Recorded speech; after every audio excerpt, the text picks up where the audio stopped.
We've just returned from a mini expedition up north on the north coast of Germany. Basically our final shakeout of kit and equipment prior to us going on our 9-day motorcycle tour this year. We would use this opportunity in 3 weeks. We're gonna have a go going again up north, Poland, in the Tet. So we just thought we'd strike camp again. We're in a little campsite, very friendly. We like to take the trips quite seriously and not mess about too much. Uh-oh. Another opportunity while you're out on these overnighters is to practice your culinary skills in cooking. A lot of the time I just eat boiling the bag type food or rehydrate it with water. So it's good to, like I say, hone those skills at cooking, which I do consider myself quite a good cook. Bacon went well. Look at that.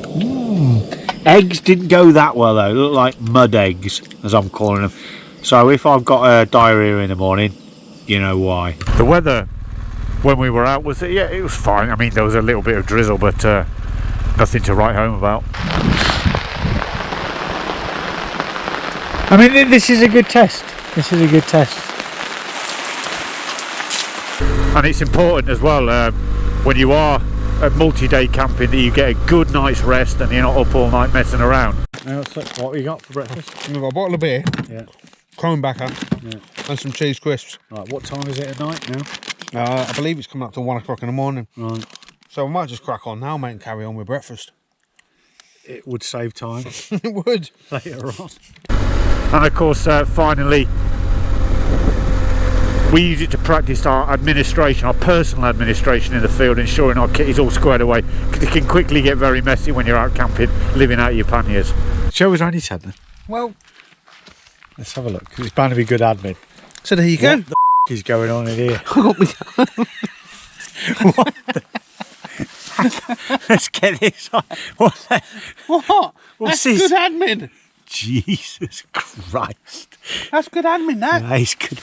That is good admin, that, mate. That's on the ball. Well, what's your problem? Right, good night. Yeah, good night, good night. Oh, that's comedy gold. I'm on my way now to Jason's again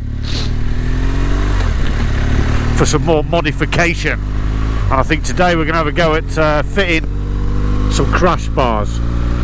So let's get there now, because it is raining. It's not very nice. So update now is we're back in Jason's garage. I'll show you what he's done with the electrics, although I don't understand it, so he can tell me that. And then what the main effort today is these, which is Hepco and Becker bottom engine guard. And we're going to have a pop at fitting that, which does require the bash plate coming off, which Jason's already done. He's told me that's 6 bolts, nice and easy. And we need to get the exhaust off, which we will have a pop at. I'm not going to film the whole thing, but what I will do is every now and again switch camera on if we encounter any problems. So what is this? Talk us through it. So what we're going to basically do is we're going to try and wire up the Givey Trekker lights. Yep. Okay, but because we've put a fuse box in, the fuse box will become eventually switched.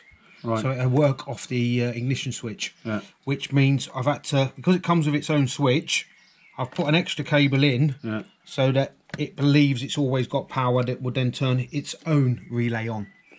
So that's the relay for the that's a relay that comes with it. Right. So as soon as I hire up the power, it should then work. Yeah. And we'll get back to it and have a look. So in the box you only get 1, 2, 3, 4 bolts, some washers and nuts, and then here's the crash bars. Jason's got them in silver, and if I'm honest, these look really well made. They look really well constructed, and they are obviously quite heavy. So the first thing we're doing is removing the plastic, I don't know, guard, heat shield, to get the plastic sheath off. I'm going to take these off as well. So all we've done now is we've got 2 rubber tabs, one there, one further up there, and they just clip into here and here. So you just got to make sure you then bring it forward and back. In fact, these slide forward and then take it back and slide it out. Roger. And then we've got the heat shield. We've took one screw out already. Just doing another one now to separate the two parts. Roger. So if I have to remove the silencer, there it is. That's pretty straightforward. That is 3 bolts. Don't need to be a rocket scientist to do that. The one up there, and then the 2 on that. Now we've got to get the cat off. Undo the connection to the oxygen sensor there, and then get it off from here, which will give us access to the mounting bolt points. I don't know why. Major dramas. Just trying to disconnect. Really simple. Wiring for the oxygen sensor, which is there, and I don't know why, but we will persevere. Everything else is off. We're just going to remove the headers now. The bolts either side that we've been talking about the whole time are there, are now removed, so we're now nearly at the point of actually fixing the crash protection bars on.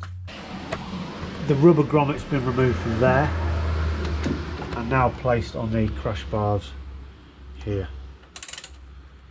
Before the final fitting, obviously these 2 bolts here need to come off, and these are, I believe, reused to fit the crash bars on.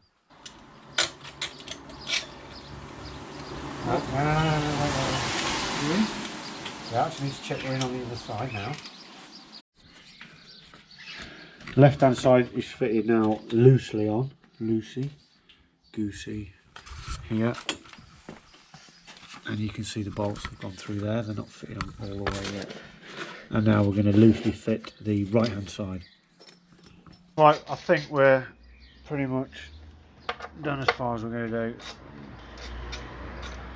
1 out of 10 for ease of fitting. I'll probably go 6. It's one of those.